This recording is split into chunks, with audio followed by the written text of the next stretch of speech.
Welcome to Scrunchy Time. I'm Nicole Hegstead, your fertility advocate. After 6 years of infertility and 3 miscarriages, I decided that I needed to become the advocate for my own body.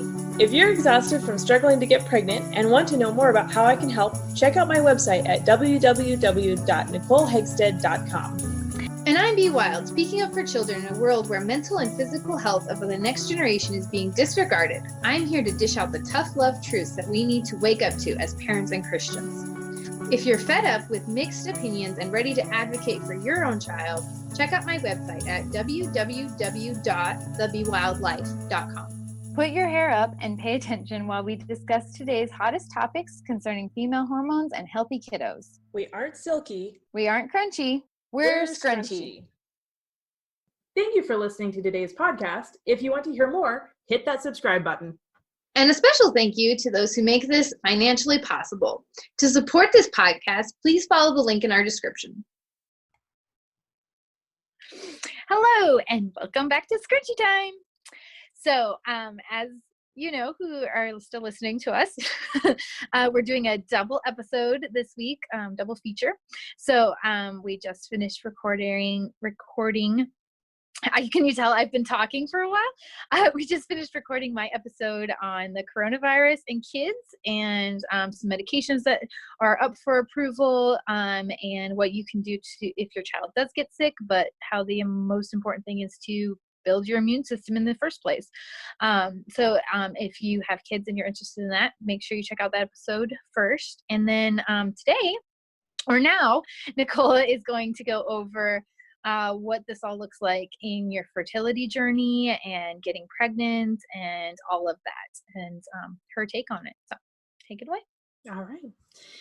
So we will kind of be assuming here that you listen to Bridget's message first, which is, again, about medications and all that. And even if you don't have kids, even if you're from my listening group, it's still really beneficial to listen to that, because she does go over the side effects of some of the medications that are coming down the line, and that does affect adults just as much as it affects children. And so it's important to check that out if you're interested. And if you're listening to this one first, then you can head over there afterwards. It's totally up to you, but we will be assuming that you've listened to that one first in our conversation, just so we don't repeat a lot.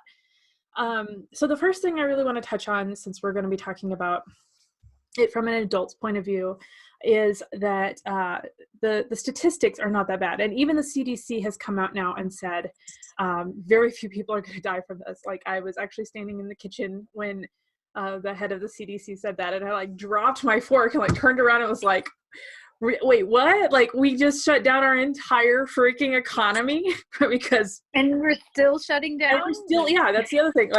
We're just going to charge blindly into this madness now that we're this isn't that big of a deal. No, we're still going to continue running at full speed into a depression that will probably make the Great Depression look like a picnic in the park.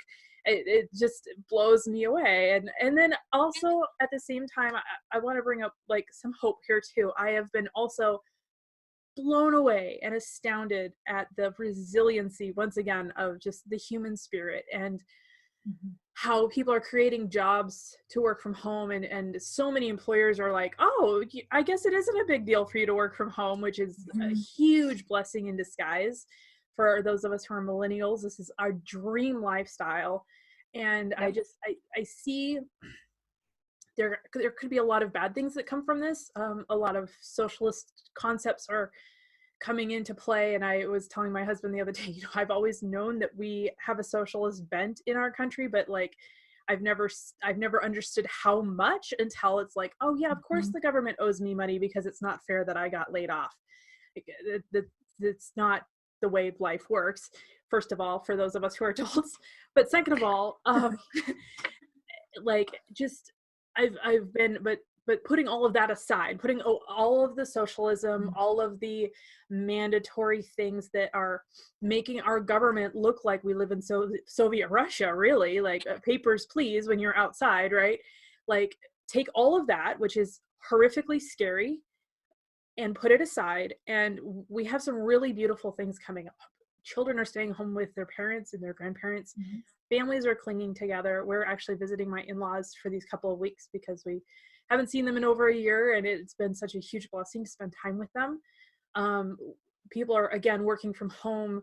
And I don't see us at the end of this saying, oh yeah, I will now go back to work and clock in and clock out and send my children off to a different building and not see my loved ones for 8 hours a day and see them at the end of the day when I'm tired and grumpy and go to bed. I see us as saying, hey, wait, this worked during a really stressful time. Why can't it not work now?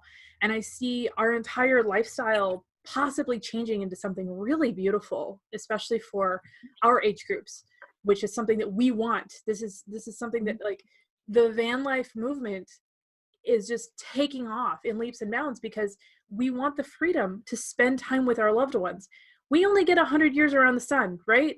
Like, let's spend that time enjoying each other and the people that we love. And so, again, in all the midst of the fear, in all the midst of what's going on, I see some really, really beautiful things coming of it. And I'm hoping that we can really lean into that and really make this a beautiful, beautiful situation for our lifestyles going forward.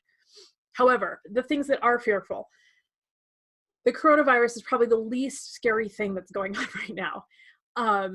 Again, the statistics are drastically low. I literally just looked them up because in our last podcast, we were throwing numbers out that were a couple days old. And I was like, we should probably update that between now and when we talk again. Which is something to note. Sorry to interrupt you. I kind of wanted to bring that up in my last podcast, but like, to note that they say it's moving so rapidly and drastically.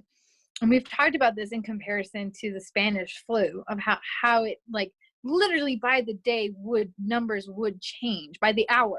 Yes. And here our statistics, I actually think our statistics are close to a week old now, honestly. Yeah. Getting there. This is the beginning of the week when I did that one post.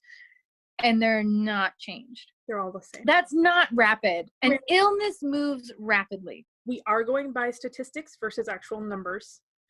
So that there is a difference there. At the beginning of the week, there was 300,000 that were sick, and now there's 550,000 that are sick. But the statistic of deaths is what we're going by, because that's what we're talking about, right? The reason that we're all in quarantine is because of the deaths, not because we're going to get a cold, right? We're quarantined because of the deaths. That's what the biggest point is I want to focus on, is anybody can get a cold. That's not why we're in quarantine. We're in quarantine because we're scared of how many people are going to die from this. And the statistics...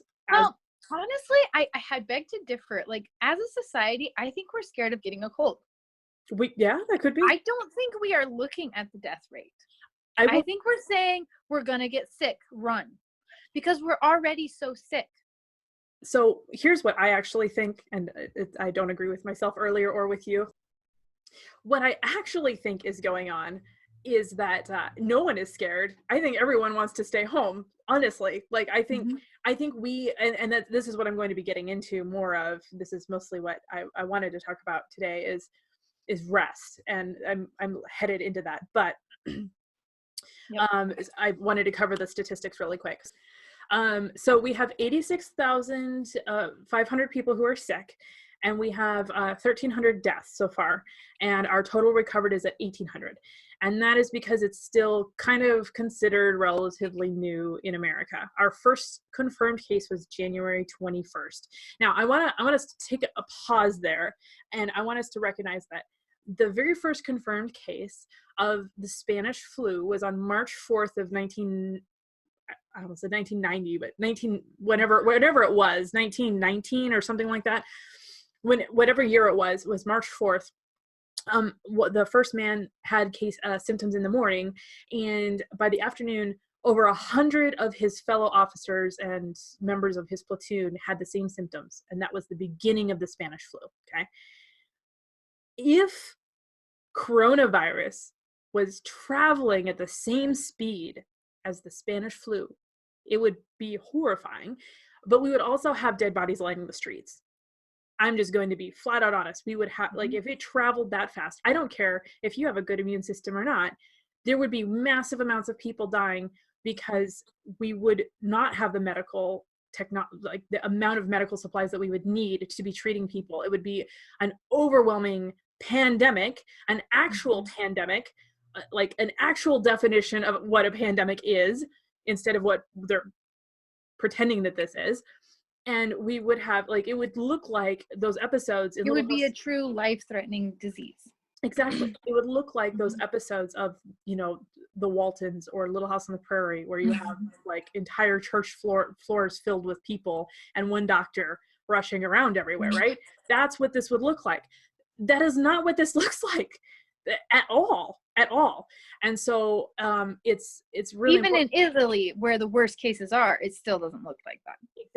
Exactly. So globally, we have 559,000 cases and then 25,000 deaths. And that comes in at a statistic of 4.5% deaths.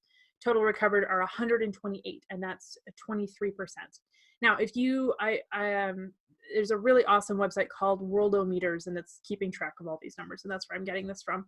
China is really the one to look at because they're pretty much done with this. They're already loosening protocols. They're already, bars are opening, restaurants are opening, people are going out on the streets again. They have 81,000 cases and they have 3,000 deaths.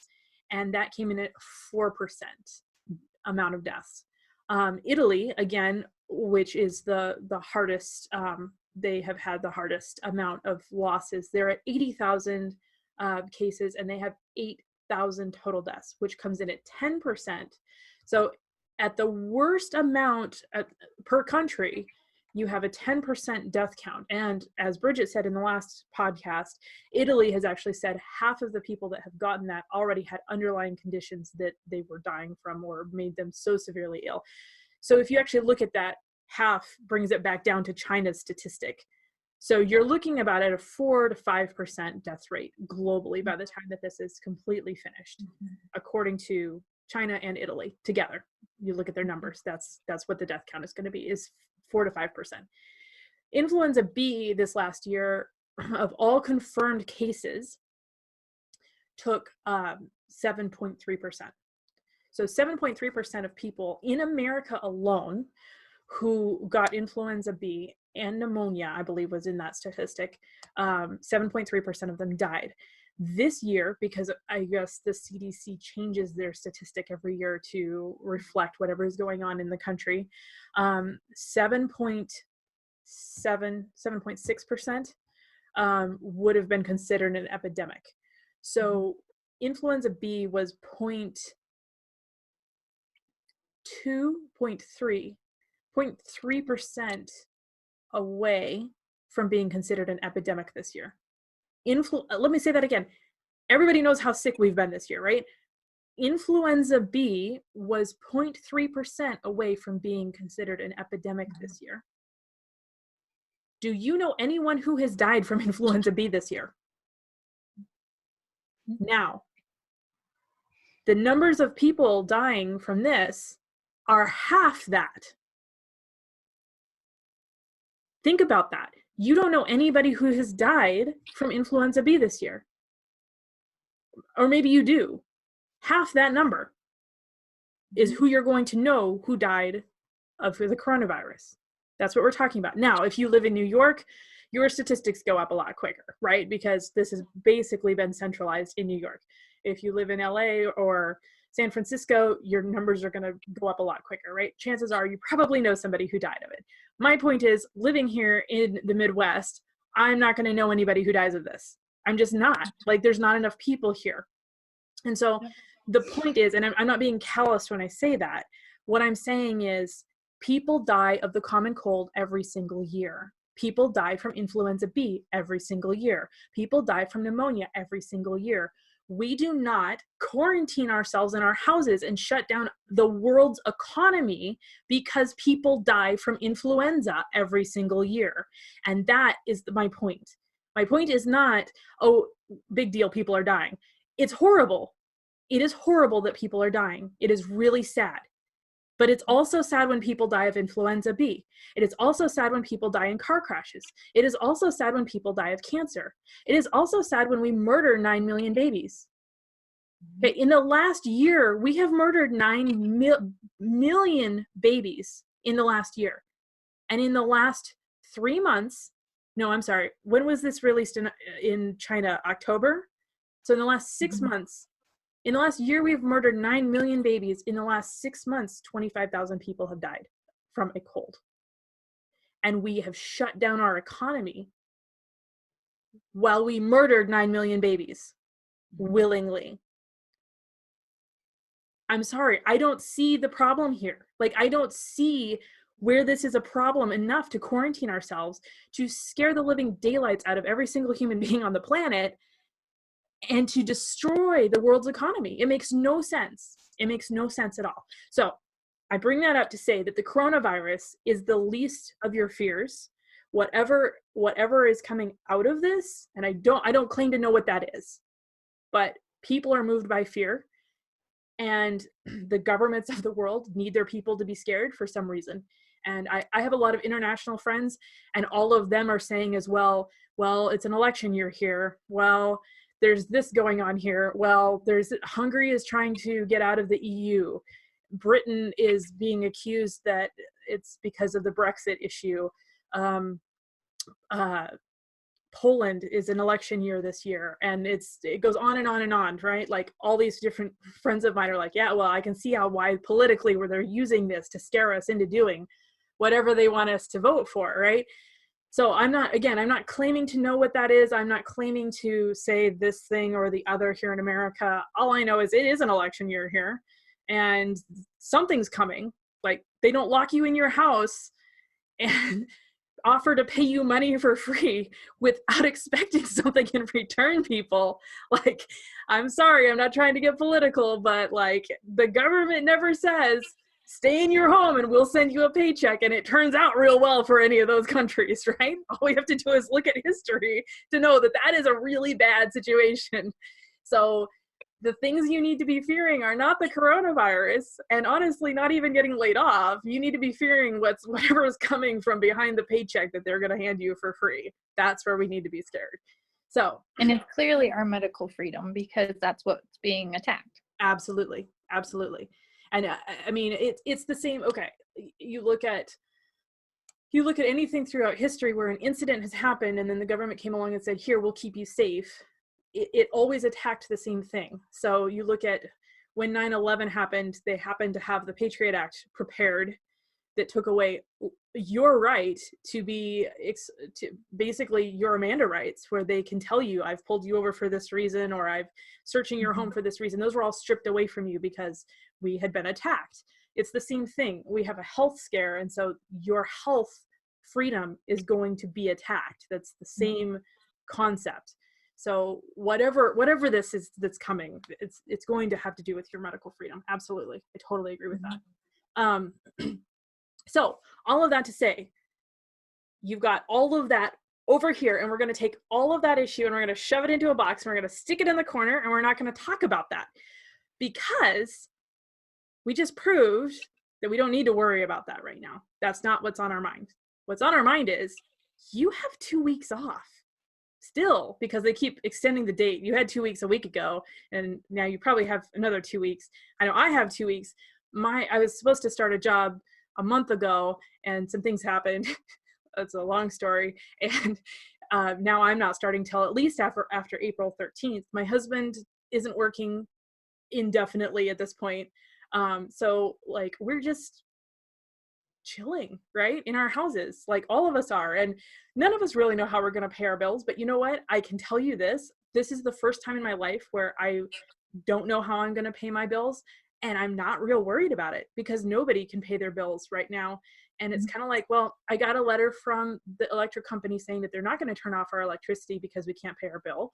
So when all of this shakes out, just reach out to them and they'll work out a payment plan with us. And they can't foreclose on your house if you don't pay your mortgage right now, because the government literally passed a law saying that they can't. I own a rental house, and hopefully my tenants aren't listening to this, but I can't kick them out if they don't pay their rent. Hopefully they pay their rent. I don't know. But if they don't, all the bills that I would pay on them, I'm just going to be like, hey, my tenants didn't pay their rent, so you're going to have to wait on your payment, right? Like, that's just where I'm at with this. And that's where we should all be with this is, yeah, we don't have any money coming in. Guess what? No, neither does anybody else. And they can't kick us all out on the street, right? They're not going to kick out every single American. So we're all living on the street saying you didn't pay your bills, because nobody can pay their bills. So let's just relax about that. We're going to put that in another little box over there in the corner. And we're not going to think about that either. We're going to talk about what you need to do while you are in quarantine, because that's the thing that you need to be focusing on. Our country, no, our world is sorely lacking in rest. Sorely. Because of everything we just put in the corner, we're sorely lacking in rest. We are working our butts off. I don't know anybody who isn't working their butt off. Like, everyone is working. And they work overtime. And they're not getting paid enough. And we still can't pay our bills. And we don't see our kids because they're in public school, because we both have to work. And if we are suffering with infertility and can't get pregnant, we both work, because what's the point of staying home, right? Like, if you don't have kids, you're not going to stay home. Like, there's no reason for that. And I've heard so many stories from so many clients that say, yeah, we agreed I'd work until we had kids, and then I'd stay home with the kids, and like, we never got pregnant. Like, so I'm still working, right? Like, and so we're working these jobs that we hate. We're hanging out with people that we don't like, and we're never seeing our true loved ones. And I mean, there's been a huge joke around the internet of like how many people are going to get divorced after the quarantine is over. The reason that is funny, it's not funny, but the reason that it's a joke is we're spending 8 hours with people that we're not supposed to be spending 8 hours with. We're spending 8 hours with 5, 6 other women that we don't really like. And we're all gossiping about each other, and we all hate each other, and then we like some of them, and well, then they quit, and then new ones come in, and we pick on them until they fit into our little box. And we have the whole pecking order thing down that we need to have down.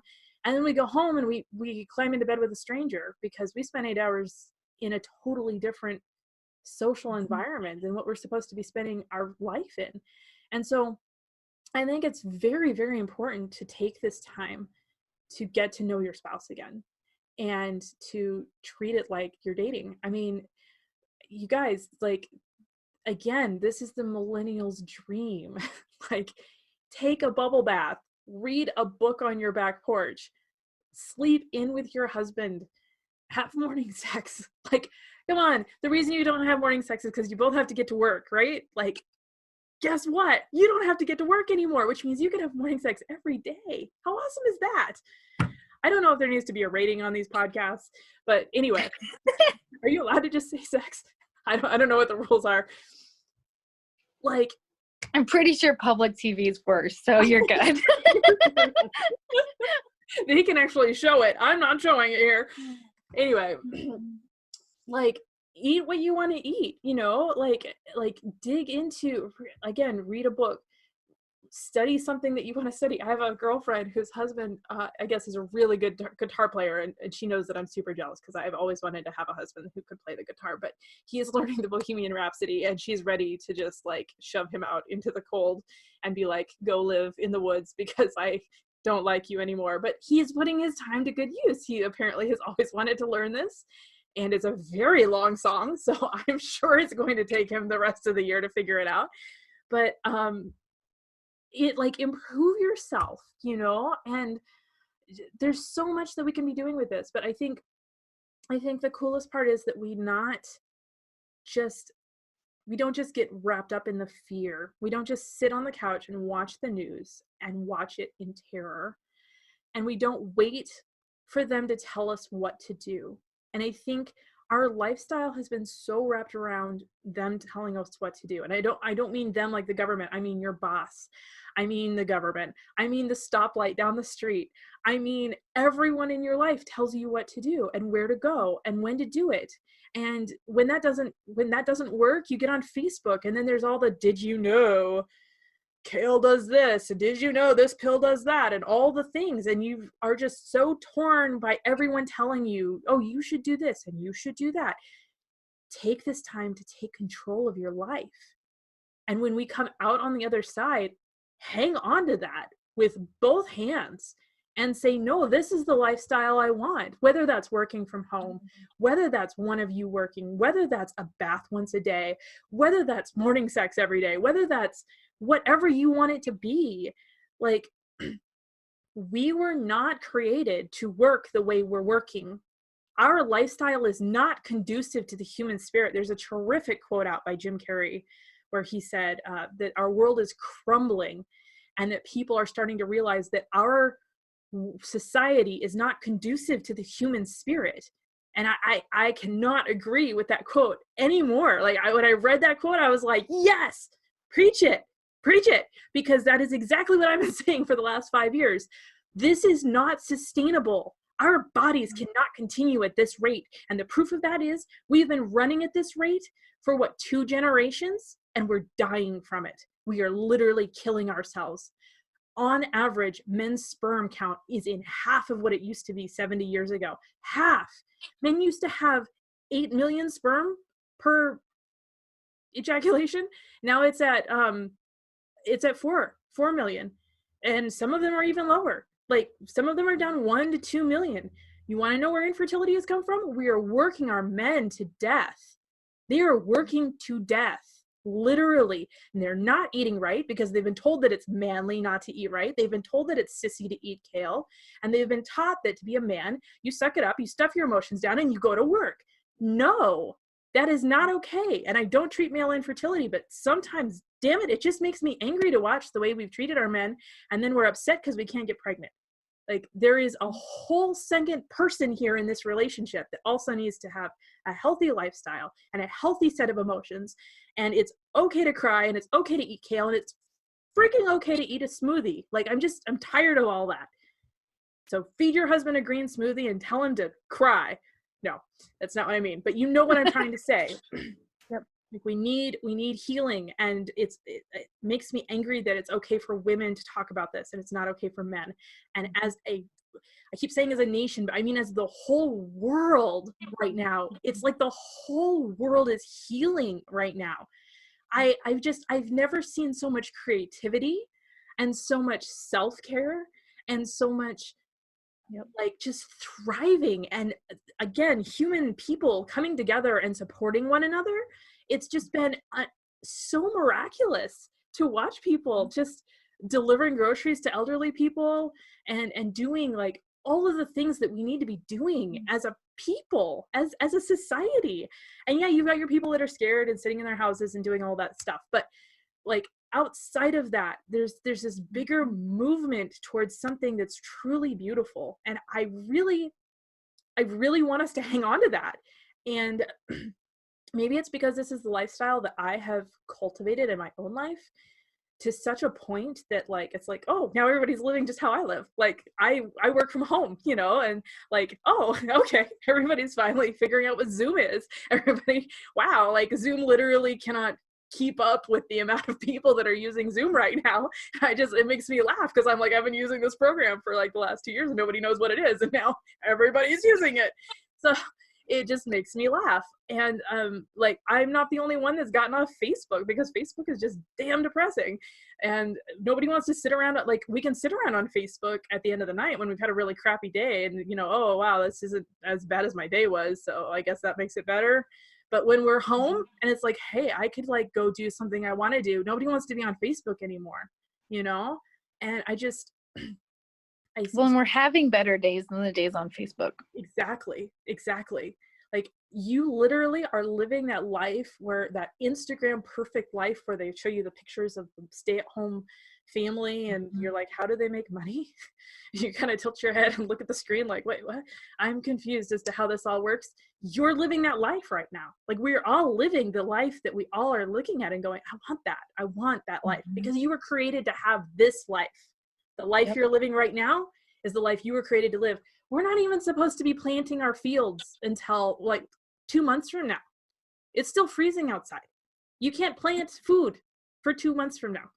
So you're still supposed to be sitting inside reading, maybe starting to till your garden a little bit, you know, starting to work with preparing your plants indoors.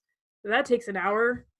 Like, this is supposed to be the chill time of the year where you're supposed to be learning and creating and cultivating relationships. And I see it as a miracle that this is actually happening right now, like a miracle. This is happening in October. Can you imagine going into the winter looking at, oh man, who knows where this virus is going to go? The sun is coming out. The days are getting longer. We're going to start going outside and being barefoot on the ground. Like our immune systems are going to build.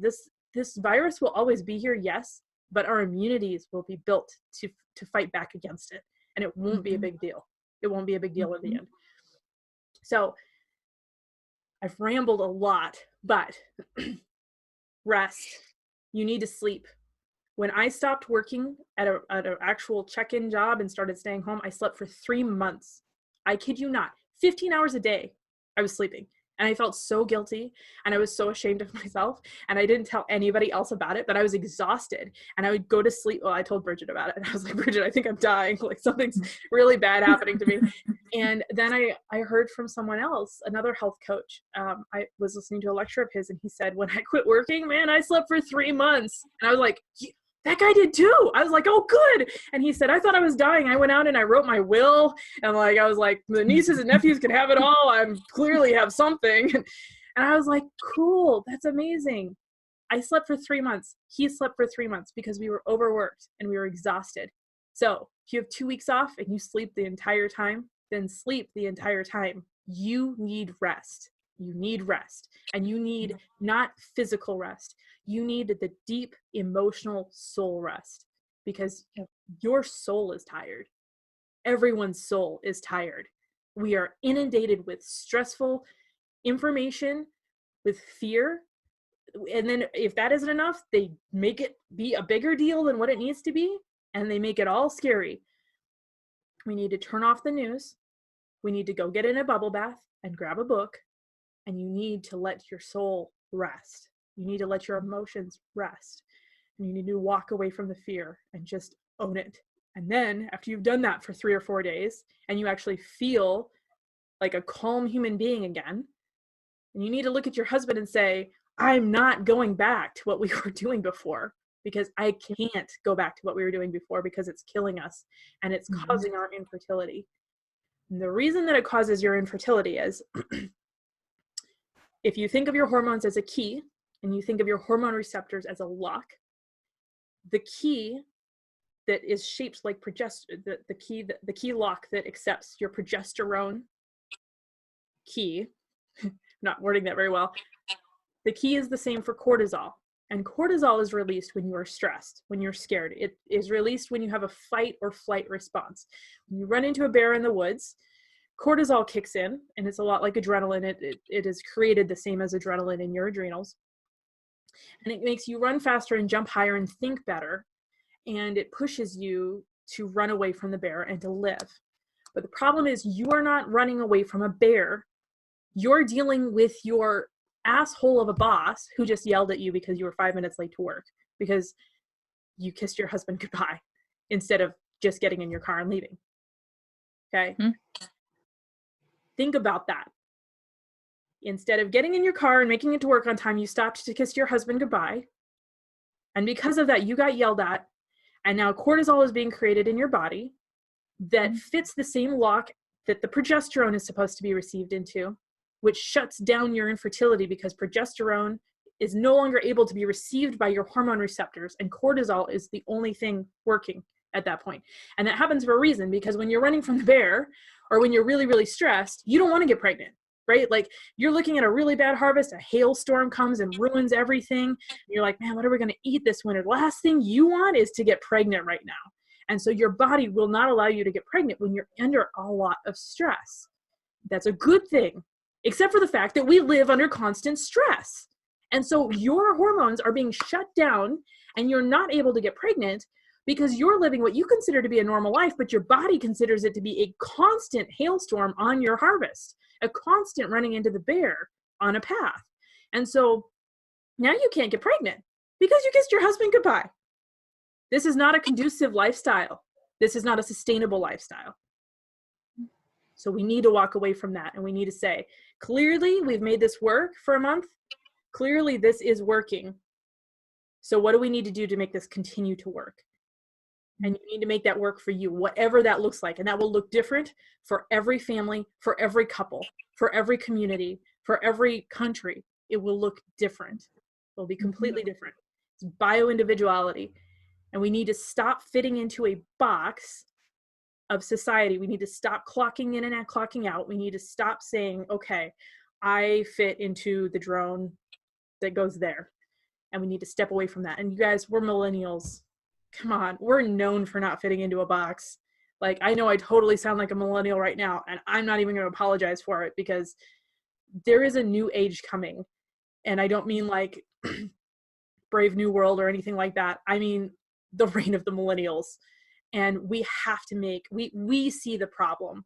We see the problem with the way our parents lived. We see the problem with my parents, you guys. My parents argued every Friday night about finances, every single Friday night. And my husband and I just agreed when we got married, we're not going to do that. We're just not going to do that. If the money's not there, then we live on rice and beans for the weekend. Like, we saw our parents live the lifestyle that we're trying to fit into still. And I don't know why. I don't know why we're still trying to fit. It's like our entire inner peace is like, we don't belong here, but like society, there's no way to make money without fitting into that box, so we're stuck. That's not true anymore. That's not true anymore. Employers have made it possible for us to work from home, so let's do that. Let's do what we need to do and make this happen. So I have talked for a really long time about this, and I'm going to stop lecturing you all, but rest. You need rest. You need to relax. You need to come up with a life plan that's going to make you enjoy your life going forward. And if you can, get a hold of some chaste tree, because that is the #1 herb you should be on for fertility, and start that now. If you can check out my Instagram posts on, I've been talking a lot about a lot of this. Chaste tree is awesome, as far as especially for those of you who have had your IVF put on hold. Get that into your system if you can. If you're interested in preventing at this point, because it's like, hey, again, I just can't get pregnant, I recommend some great condoms that are non-hormonal birth control. It's what my husband and I have been using since August. We actually love them compared to do not use Trojans ever. Do not ever use Trojans. Do not ever use just condoms that you can buy in the store. They are not okay. They're filled with toxic chemicals. They will throw your hormones off horribly and create infertility even worse. So don't ever use just regular condoms. You can either do your research, or you can use the ones I recommend on my Instagram. And water. Drink water. So rest, water, chaste tree, and if you need to prevent, check me out on Instagram. But the 3 things that you need to be doing are water, rest, and chaste tree, and your nutrition. So I hope that all makes sense. My huge lecture, but yeah, I feel like there's so many components to all of this. You've got the political, you've got the health, you've got the rest, you've got the lifestyle, and the financial, and it's just, and I mean, even spiritual, like emotional, like everything that affects a person is being affected in this moment. And so we have like these huge blog post opportunities and huge podcast episodes. And I am sure I've talked for like 40 minutes now, and the other one was 40 minutes, and we were supposed to only talk for 20 each. And there's just so much to be discussed here, and it's almost overwhelming. And I think we need to not allow it to overwhelm us, and we need to keep our eyes on what we want out of our life. And we need to continue to push through to that, because again, women's IVF cycles have been called off, you guys. As much as I hate IVF, and you know that I'm basically against IVF at this point. I'm basically an anti-IVF person. They were in the middle of their cycles. These women were injecting themselves with artificial horse urine, not artificial horse urine, actual horse urine, artificial hormones from horse urine to get pregnant. They were waiting on a trigger shot so that they could ovulate. They have eggs in their body that are maturing because of the hormones that they've been injecting into their body, and they're sitting in their ovaries with no trigger shot. Do you know what that means? If they ovulate by themselves, they could ovulate 16 eggs and get pregnant. I mean, that's just one problem. What if they don't ovulate? What if they have those 16 eggs mature in their ovaries? Okay, you could be looking at hysterectomies at this point. Like, these cycles were just called off. Just called off. There is nothing okay with that. There's just nothing okay with that. And we're we're living in a world that does not value life and does not value the lifestyle that we're looking at. And we need to keep our eye on what our dreams are and say, this is what I want, and not allow other people to say, your dream is unnecessary. Your dream isn't worthy of being fulfilled because we've deemed this other cold as more important than your IVF cycle. No. My life does not get to be controlled by people who do not value my life and the life of my children. They don't get that permission. So there. Okay. I think that's everything I had to say. Yeah, no. And I mean, don't apologize for rambling. Like, we have to hear this. We have to hear this. We knew this change was coming. I think we said this before, like, well, we knew a change had to be coming. We just didn't expect this. But if you think about it, it has to be radical. Like, I agree. I think we expected rioting in the streets. Yeah. Standing up. And this is like a, wait, what? Yeah. We're just getting No, I don't think we're just getting this. I think that there's going to be a request and then a demand for whatever the money is that they're handing out. And I think that we're going to have to fight for what we want at that point. I do. Yep. But this is our calm before the storm for sure, which is why we need to rest. Exactly. And be ready and inform ourselves. And for those of us who have been teetering on the edge of, I know something's wrong, but I don't know what, this isn't the life I want. Because as millennials, a lot of us, I mean, until we do sit back and have this opportunity to live like this, we didn't know we wanted it, but we now know this is the answer. I mean, I can say that from like staying home with my kids as many years as I have been able to. There's certain aspects I didn't know until I had got it, and now that we have that, we need to be looking at what is working and seeing and really like, I'm speaking towards children, obviously, but seeing how our kids are thriving at home and be working towards those goals. And this is our opportunity to know what we are going to be needing to fight for. Absolutely. 100%.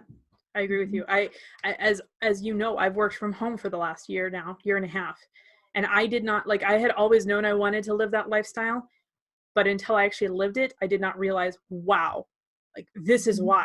Like, it changes your entire life's paradigm. Like, so many people say things and do things that I'm like, why are you doing that? But, oh, that's right. You don't realize you don't have to do that. Like, oh, okay. Yeah. Like it's amazing. It's just, it will flip your world upside down. It will flip your world upside down, and it will be the best decision you've ever made if you decide to fight for this. But again, you need to fight for what you want. And if, whatever you want for your life. So, yeah. All right. Thank you for joining us and listening to me ramble. And we will see you back in a couple weeks. Bye. Thank you for listening to today's podcast. If you want to hear more, hit that subscribe button. And a special thank you to those who make this financially possible. To support this podcast, please follow the link in our description. To learn more about one-on-one coaching, books, and other resources, check me out at www.nicolehagstead.com. And check me out at thebewildlife.com. Our intro and exit music is titled Happy Song by Pachyderm. The song is licensed under an Attribution Share Alike license.